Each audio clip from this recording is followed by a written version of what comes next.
Most people consider life a battle, but it is not a battle, it is a game. It is a game, however, which cannot be played successfully without the knowledge of spiritual law. And the Old and the New Testaments give the rules of the game with wonderful clearness. Jesus Christ taught that it was a great game of giving and receiving. Whatsoever a man soweth, that shall he also reap. This means that whatever man sends out in word or deed will return to him. What he gives, he will receive. If he gives hate, he will receive hate. If he gives love, he will receive love. If he gives criticism, he will receive criticism. If he lies, he will be lied to. If he cheats, he will be cheated. We are taught also that the imaging faculty plays a leading part in the game of life. Keep thy heart, or imagination, with all diligence, for out of it are the issues of life. Proverbs 4:23. This means that what man images, sooner or later externalizes in his affairs. I know of a man who feared a certain disease. It was a very rare disease and difficult to get, but he pictured it continually and read about it until it manifested in his body and he died, the victim of distorted imagination.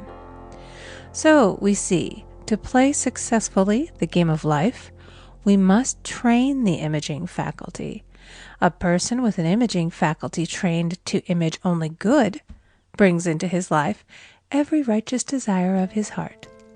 Health, wealth, love, friends, perfect self-expression, his highest ideals. The imagination has been called the scissors of the mind, and it is ever cutting, day by day, the pictures man sees there, and sooner or later he meets his own creations in his outer world. To train the imagination successfully, man must understand the workings of his mind. The Greeks said, "Know thyself." There are three departments of the mind: the subconscious, conscious, and superconscious. The subconscious is simply power without direction. It is like steam or electricity, and it does what it is directed to. It has no power of induction. Whatever man feels deeply or images clearly is impressed upon the subconscious mind and carried out in minutest detail. For example, a woman I know, when a child, always made believe she was a widow. She dressed up in black clothes and wore a long black veil, and people thought she was very clever and amusing. She grew up and married a man with whom she was deeply in love. In a short time he died, and she wore black and a sweeping veil for many years. The picture of herself as a widow was so impressed upon the subconscious mind, and in due time worked itself out regardless of the havoc created. The conscious mind has been called mortal or carnal mind. It is the human mind and sees life as it appears to be. It sees death, disaster, sickness, poverty, and the limitation of every kind, and it impresses the subconscious. The superconscious mind is the God mind within each man and is the realm of perfect ideas. In it is the perfect pattern spoken of by Plato, the divine design, for there is a divine design for each person. There is a place that you are to fill and no one else can fill, something you are to do which no one else can do. There is a perfect picture of this in the superconscious mind. It usually flashes across the conscious as an unattainable ideal, something too good to be true. In reality, it is man's true destiny or destination flashed to him from the infinite intelligence which is within himself. Many people, however, are in ignorance of their true destinies and are striving for things and situations which do not belong to them and would only bring failure and dissatisfaction if attained. For example, a woman came to me and asked me to speak the word that she would marry a certain man with whom she was very much in love. She called him A.B. I replied that this would be a violation of spiritual law, but that I would speak the word for the right man, the divine selection, the man who belonged to her by divine right. I added, if A.B. is the right man, you can't lose him, and if he isn't, you will receive his equivalent. She saw A.B. frequently, but no headway was made in their friendship. One evening she called and said, "Do you know, for the last week, A.B. hasn't seemed so wonderful to me." I replied, "Maybe he is not the divine selection. Another man may be the right one." Soon after that, she met another man who fell in love with her at once and who said she was his ideal. In fact, he said all the things that she had always wished A.B. would say to her. She remarked, it was quite uncanny. She soon returned to his love and lost all interest in A.B. This shows the law of substitution. A right idea was substituted for a wrong one. Therefore, there was no loss or sacrifice involved. Jesus Christ said, "Seek ye first the kingdom of God and his righteousness, and all these things shall be added unto you." And he said the kingdom was within man. The kingdom is the realm of right ideas, or the divine pattern. Jesus Christ taught that man's words played a leading part in the game of life. By your words ye are justified, and by your words ye are condemned.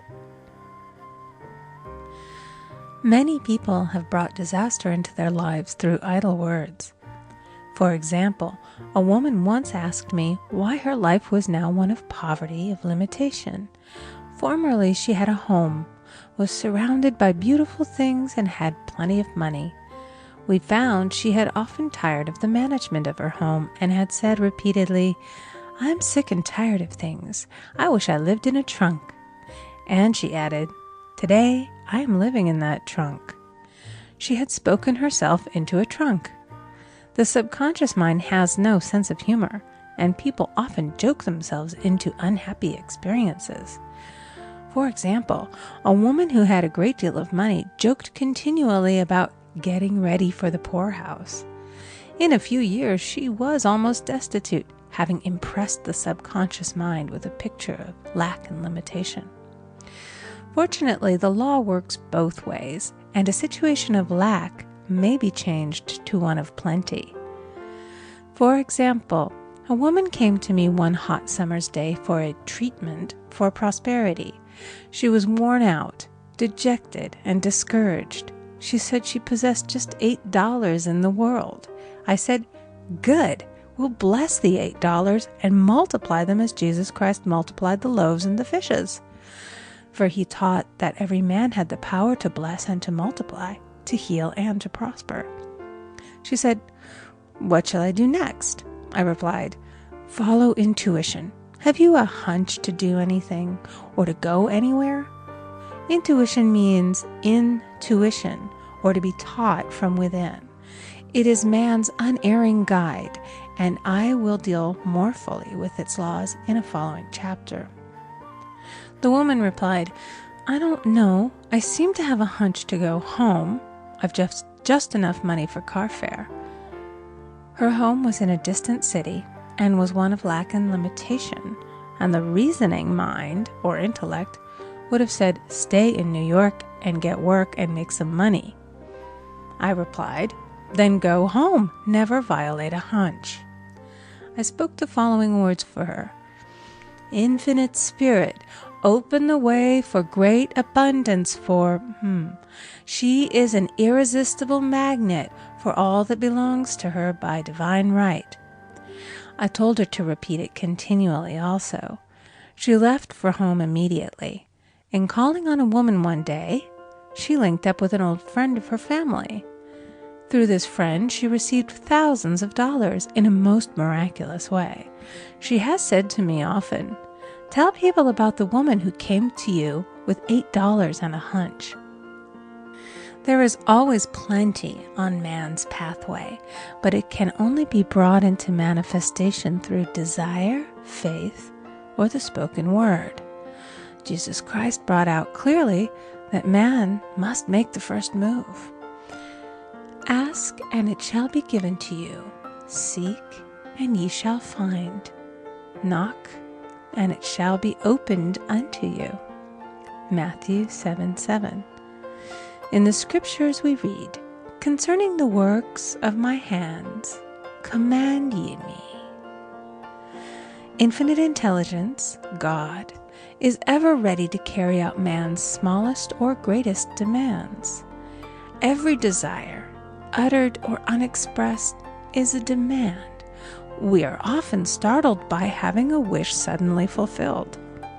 For example, one Easter, having seen many beautiful rose trees in the florist's windows, I wished I would receive one, and for an instant saw it mentally being carried in the door. Easter came, and with it a beautiful rose tree. I thanked my friend the following day and told her it was just what I had wanted. She replied, "I didn't send you a rose tree. I sent you lilies." The man had mixed the order and sent me a rose tree simply because I had started the law in action, and I had to have a rose tree. Nothing stands between man and his highest ideals and every desire of his heart but doubt and fear. When man can wish without worrying, every desire will be instantly fulfilled. I will explain more fully in a following chapter the scientific reason for this and how fear must be erased from the consciousness. It is man's only enemy. Fear of lack, fear of failure, fear of sickness, fear of loss, and a feeling of insecurity on some plane. Jesus Christ said, "Why are ye fearful, O ye of little faith?" Matthew 8:26. So we can see we must substitute faith for fear is only inverted faith. It is faith in evil instead of good. The object of the game of life is to see clearly one's good and to obliterate all mental pictures of evil. This must be done by impressing the subconscious mind with a realization of good. A very brilliant man who has attained great success told me he had suddenly erased all fear from his consciousness by reading a sign which hung in a room. He saw printed in large letters this statement: "Why worry? It will probably never happen." These words were stamped indelibly upon his subconscious mind, and he now has a firm conviction that only good could come into his life, and therefore only good can manifest.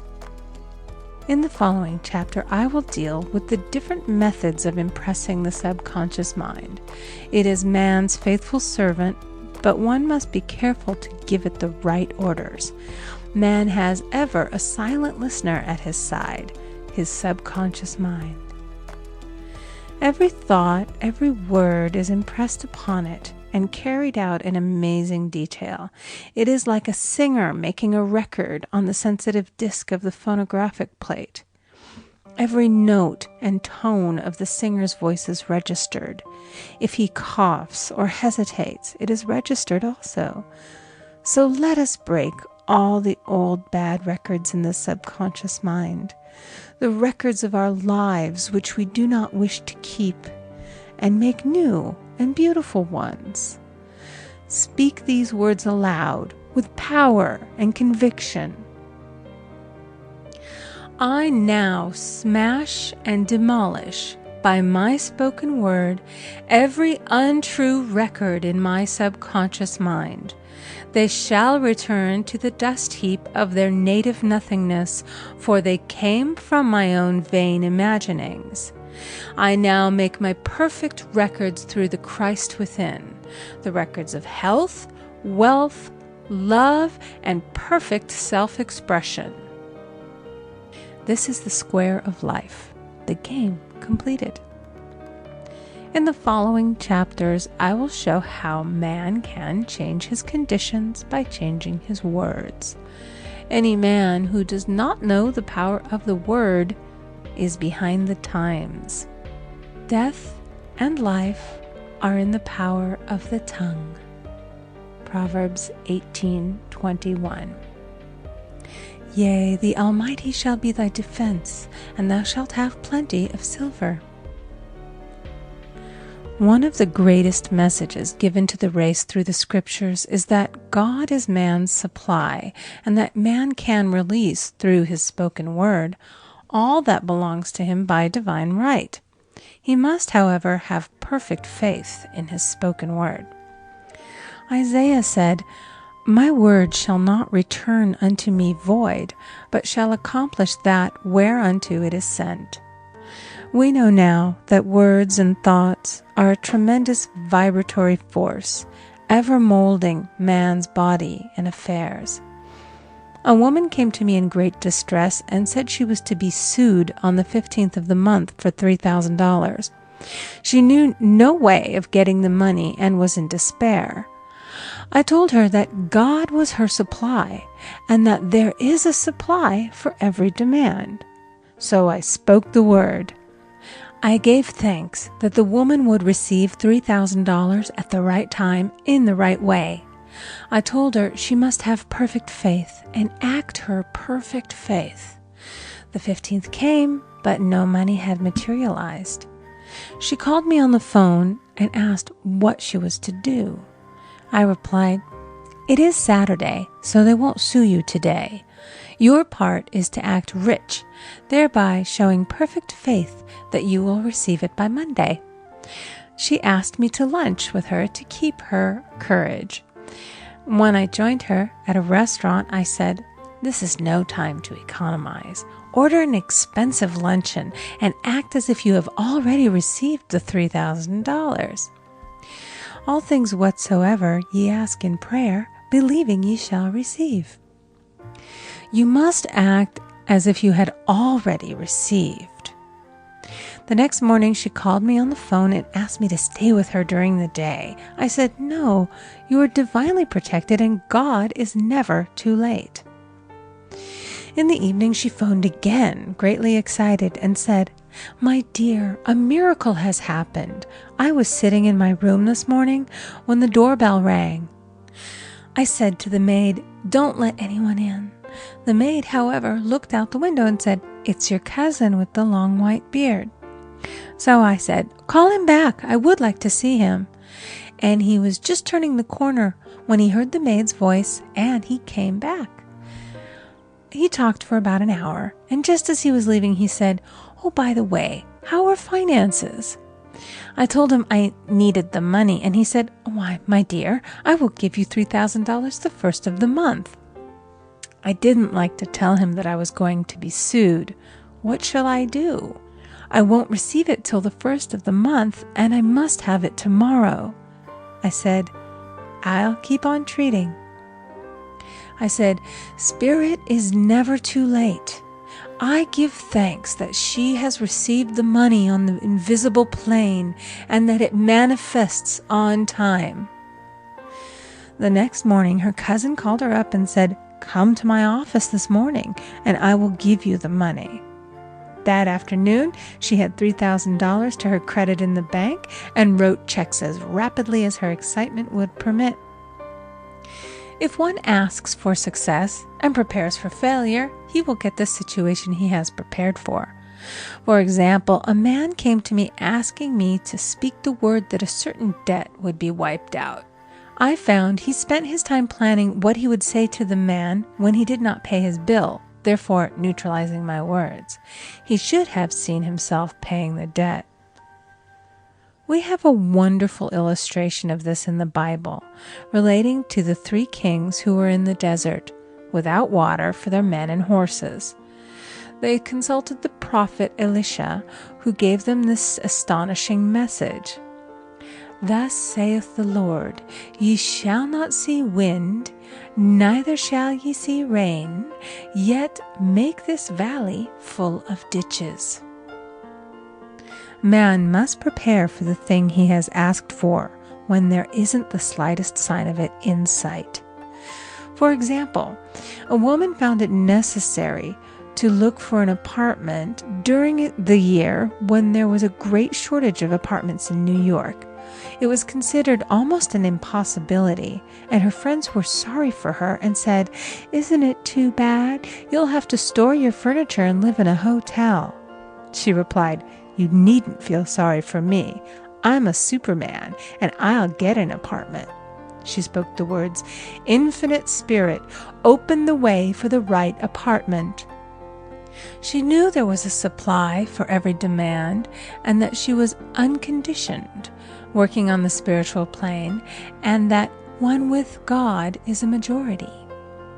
She had contemplated buying new blankets when the tempter, the adverse thought or reasoning mind, suggested, "Don't buy the blankets. Perhaps after all, you won't get an apartment and you will have no use for them." Promptly she replied to herself, "I'll dig my ditches by buying the blankets." So she prepared for the apartment, acted as though she already had it. She found one in a miraculous way, and it was given to her although there were over 200 other applicants. The blankets showed active faith. It is needless to say that the ditches dug by the 3 kings in the desert were filled to overflowing. Read 2 Kings. Getting into the spiritual swing of things is no easy matter for the average person. The adverse thoughts of doubt and fear surge from the subconscious. They are the army of the aliens, which must be put to flight. This explains why it is so often darkest before the dawn. A big demonstration is usually preceded by tormenting thoughts. Having made a statement of high spiritual truth, one challenges the old beliefs in the subconscious, and error is exposed to be put out. This is the time when one must make his affirmations of truth repeatedly and rejoice and give thanks that he has already received. Before ye call, I shall answer. This means that every good and perfect gift is already man's, awaiting his recognition. Man can only receive what he sees himself receiving. The children of Israel were told that they could have all the land they could see. This is true of every man. He has only the land within his own mental vision. Every great work, every big accomplishment has been brought into manifestation through holding to the vision, and often just before the big achievement comes apparent failure and discouragement. The children of Israel, when they reached the promised land, were afraid to go in, for they said it was filled with giants who made them feel like grasshoppers. And there we saw the giants, and we were in our own sight as grasshoppers. This is almost every man's experience. However, the one who knows spiritual law is undisturbed by appearance and rejoices while he is yet in captivity. That is, he holds to his vision and gives thanks that the end is accomplished. He has received. Jesus Christ gave a wonderful example of this. He said to his disciples, "Say not ye, there are yet 4 months, and then cometh the harvest? Behold, I say unto you, lift up your eyes, and look on the fields, for they are ripe already to harvest."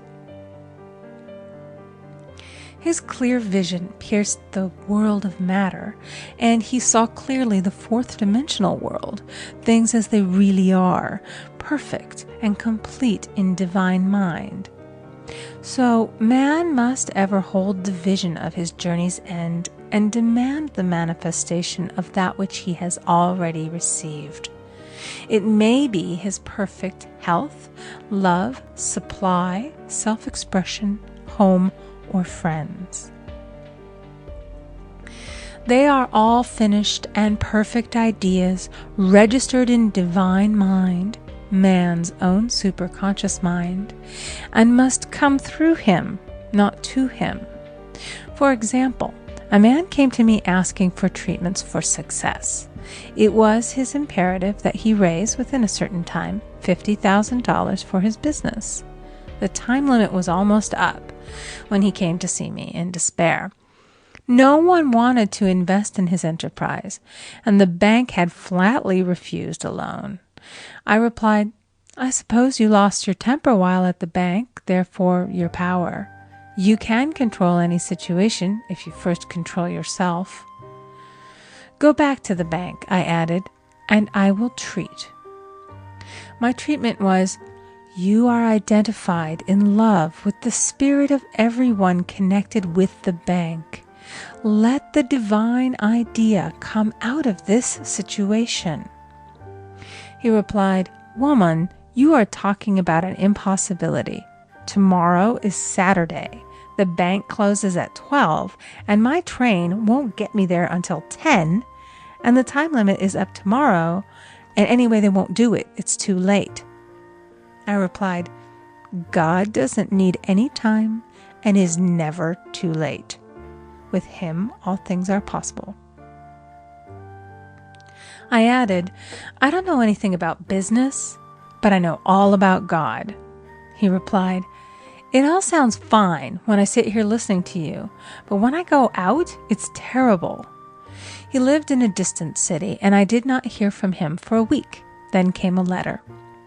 It read, "You were right. I raised the money, and I will never again doubt the truth of all that you have told me."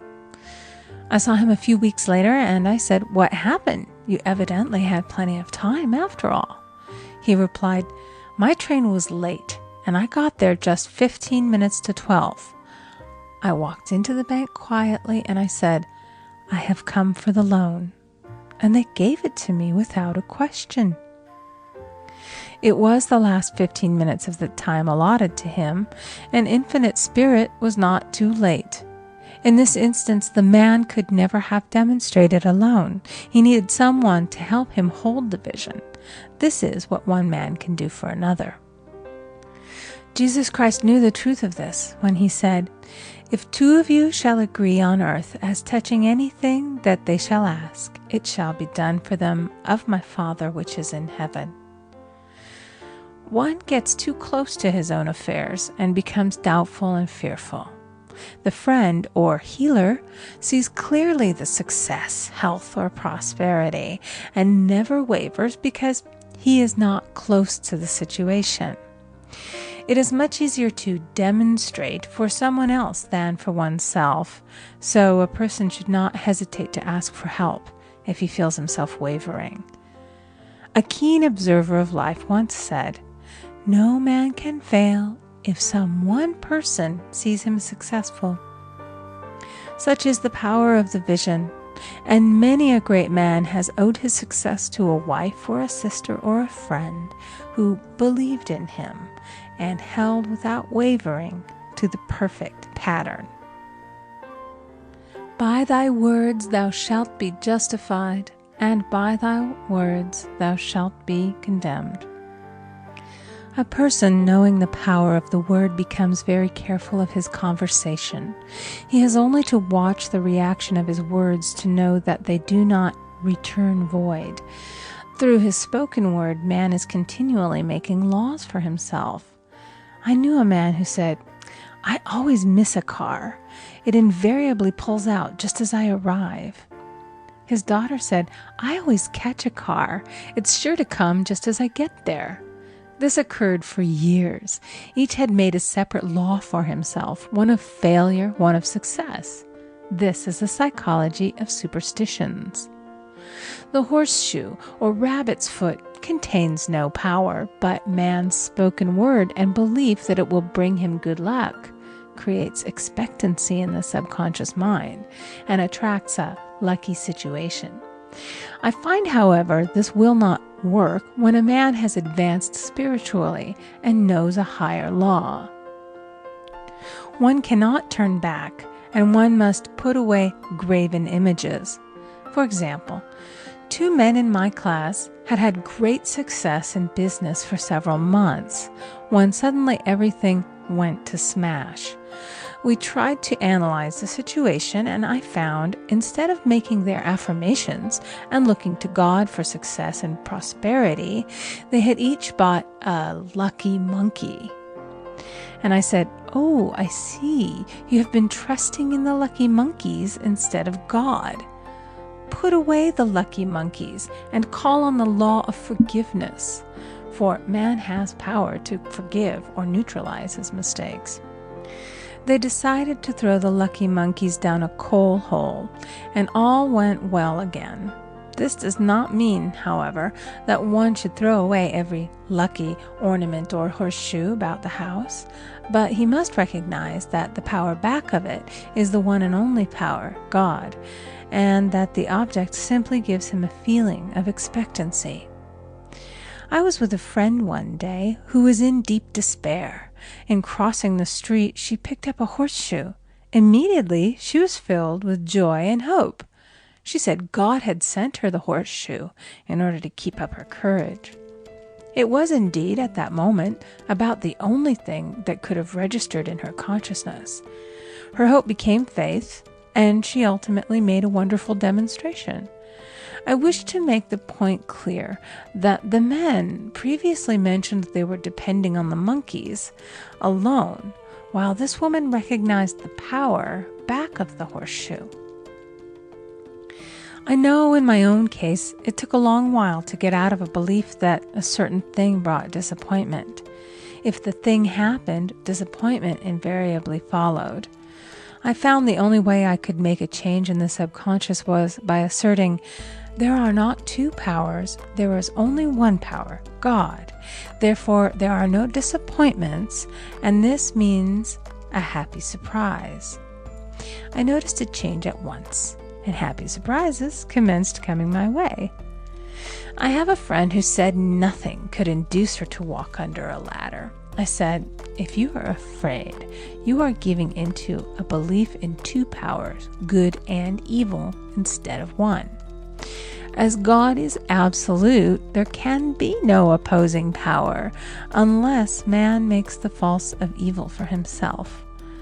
To show you believe in only one power, God, and that there is no power or reality in evil, walk under the next ladder you see. Soon after, she went to her bank. She wished to open her box in the safety deposit vault, and there stood a ladder on her pathway. It was impossible to reach the box without passing under the ladder. She quailed with fear and turned back. She could not face the lion on her pathway. However, when she reached the street, my words rang in her ears, and she decided to turn and walk under it. It was a big moment in her life, for ladders had held her in bondage for years. She retraced her steps to the vault, and the ladder was no longer there. This so often happens. If one is willing to do a thing that he is afraid to do, he does not have to. It is the law of non-resistance, which is so little understood. Someone has said that courage contains genius and magic. Face a situation fearlessly, and there is no situation to face. It falls away of its own weight. The explanation is that fear attracted the ladder on the woman's pathway, and fearlessness removed it. Thus, the invisible forces are ever working for the man who is always pulling the strings himself, though he does not know it. Owing to the vibratory power of words, whatever man voices, he begins to attract. People who continually speak of disease invariably attract it. After man knows the truth, he cannot be too careful of his words. For example, I have a friend who often says on the phone, "Do come to see me and have a fine old-fashioned chat." This old-fashioned chat means an hour of about 500 to 1,000 destructive words, the principal topics being loss, lack, failure, and sickness. I reply, "No, thank you. I've had enough old-fashioned chats in my life. They are too expensive, but I will be glad to have a new-fashioned chat and talk about what we want, not what we don't want." There is an old saying that man only dares to use his words for three purposes: to heal, bless, or prosper. What man says of others will be said of him, and what he wishes for another he is wishing for himself. Curses like chickens come home to roost. If a man wishes someone bad luck, he is sure to attract bad luck himself. If he wishes to aid someone to success, he is wishing and aiding himself to success. The body may be renewed and transformed through the spoken word and clear vision, and disease be completely wiped out of the consciousness. The metaphysician knows that all disease has a mental correspondence, and in order to heal the body, one must first heal the soul.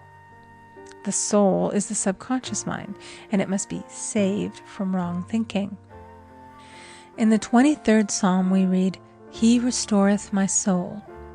This means that the subconscious mind or soul must be restored with the right ideas, and the mystical marriage is the marriage of the soul and the spirit, or the subconscious and superconscious mind.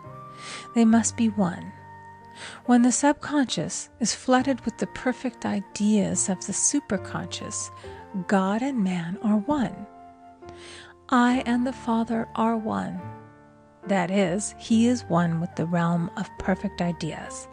He is the man made in God's likeness and image, imagination, and is given power and dominion over all created things, his mind, body, and affairs.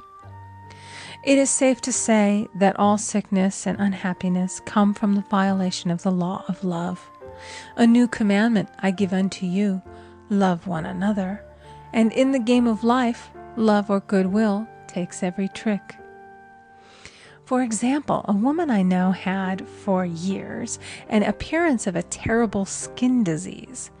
The doctors told her it was incurable and she was in despair. She was on the stage and she feared she would soon have to give up her profession, and she had no other means of support. She, however, procured a good engagement and on the opening night made a great hit. She received flattering notices from the critics and was joyful and elated. The next day she received a notice of dismissal. A man in the cast had been jealous of her success and had caused her to be sent away. She felt hatred and resentment taking complete possession of her, and she cried out, "Oh God, don't let me hate that man." That night she worked for hours in the silence. She said, "I soon came into very deep silence. I seemed to be at peace with myself, with the man, and with the whole world. I continued this for 2 following nights, and on the 3rd day, I found I was healed completely of the skin disease." In asking for love or goodwill, she had fulfilled the law, for love is the fulfilling of the law, and the disease, which came from the subconscious resentment, was wiped out. Continual criticism produces rheumatism, as critical, inharmonious thoughts cause unnatural deposits in the blood which settle in the joints. False growths are caused by jealousy, hatred, unforgiveness, fear, etc. Every disease is caused by a mind not at ease. I said once in my class, there is no use asking anyone, "What's the matter with you?" We might as well just say, "Who's the matter with you?" Unforgiveness is the most prolific cause of disease. It will harden arteries or liver and affect the eyesight. In its train are endless ills. I called on a woman one day who who said she was ill from having eaten a poisoned oyster. I replied, "Oh no, the oyster was harmless. You poisoned the oyster. What's the matter with you?" She answered, "Oh, about 19 people." She had quarreled with 19 people and had become so inharmonious that she attracted the wrong oyster. Any inharmony on the external indicates there is mental inharmony. As the within, so the without. Man's only enemies are within himself, and a man's foes shall be they of his own household. Personality is one of the last enemies to be overcome, as this planet is taking its initiation in love. It was Christ's message, peace on earth, goodwill toward man. The enlightened man, therefore, endeavors to perfect himself upon his neighbor. His work is within himself, to send out goodwill and blessings to every man, and the marvelous thing is that if one blesses a man, he has no power to harm him. For example, a man came to me asking him to treat for success in business. He was selling machinery, and a rival appeared on the scene with what he proclaimed was a better machine, and my friend feared defeat. I said, "First of all, we must wipe out all fear, and know that God protects your interests, and that the divine idea must come out of the situation. That is, the right machine will be sold by the right man to the right man." And I added, "Don't hold one critical thought toward that man. Bless him all day and be willing not to sell your machine if it isn't the divine idea." So he went to the meeting, fearless and non-resistant, and blessing the other man. He said the outcome was very remarkable. The other man's machine refused to work, and he sold his without the slightest difficulty. But I say unto you, love your enemies, bless them that curse you, do good to them that hate you, and pray for them which spitefully use you and persecute you. Goodwill produces a great aura of protection about the one who sends it, and no weapon that is formed against him shall prosper. In other words, love and goodwill destroy the enemies within oneself. Therefore, one has no enemies on the external. There is peace on earth for him who sends goodwill to man.